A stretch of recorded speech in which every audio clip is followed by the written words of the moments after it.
Application of derivative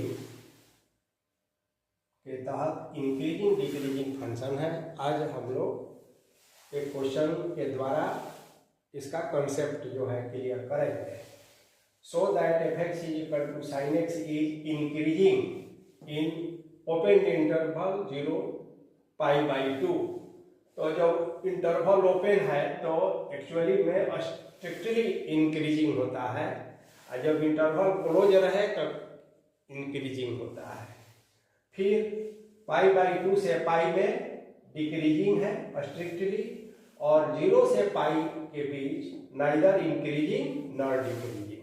तो देखिए दो तरीका है।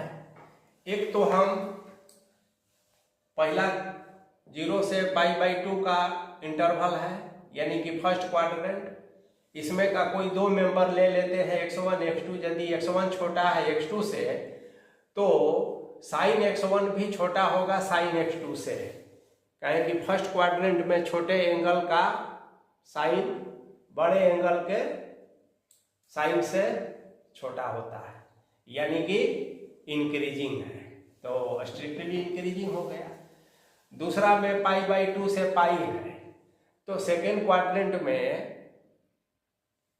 यानी कि 90 से 180 के बीच में आप देखेंगे कि x1 x2 से छोटा है, यानी कि छोटे एंगल के लिए साइन का वैल्यू बड़ा हो जाता है अपेक्षा बड़े एंगल के साइन से, तो ये डिक्रीजिंग हो गया। तो सेकेंड में डिक्रीजिंग हो गया, प्रूफ हो गया। अब देखिए फर्स्ट में इंक्रीजिंग है, सेकेंड में डिक्रीजिंग है, तो ये इंटरवल को मिला दिया 0 से π, तो न तो इंक्रीजिंग कहलाएगा न डिक्रीजिंग कहलाएगा। अब इसका एक दूसरा तरीका देखिए, फंक्शन को डिफरेंशिएट कर देते हैं, और नियम है कि यदि उसका डेरिवेटिव f' 0 से बड़ा हो यानी कि पॉजिटिव हो, ठीक है, तो इंक्रीजिंग कहलाता है, और यदि निगेटिव हो तो डिक्रीजिंग कहलाता है। अब इज इक्वल टू रहे तो खाली इंक्रीजिंग डिक्रीजिंग, और केवल ऐसा रहे तो स्ट्रिक्टली इंक्रीजिंग डिक्रीजिंग। अब आइए एफ एक्स साइन एक्स है, f' cos x निकाल लिए, और अब 0 से π/2 माने फर्स्ट क्वाड्रेंट में देखिए cos x क्या होता है, f' को चेक करना है, तो cos x जो है फर्स्ट क्वाड्रेंट में पॉजिटिव होता है, तो यानी कि f' पॉजिटिव हो गया।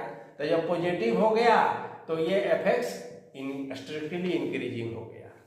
सेकेंड क्वाड्रेंट में π/2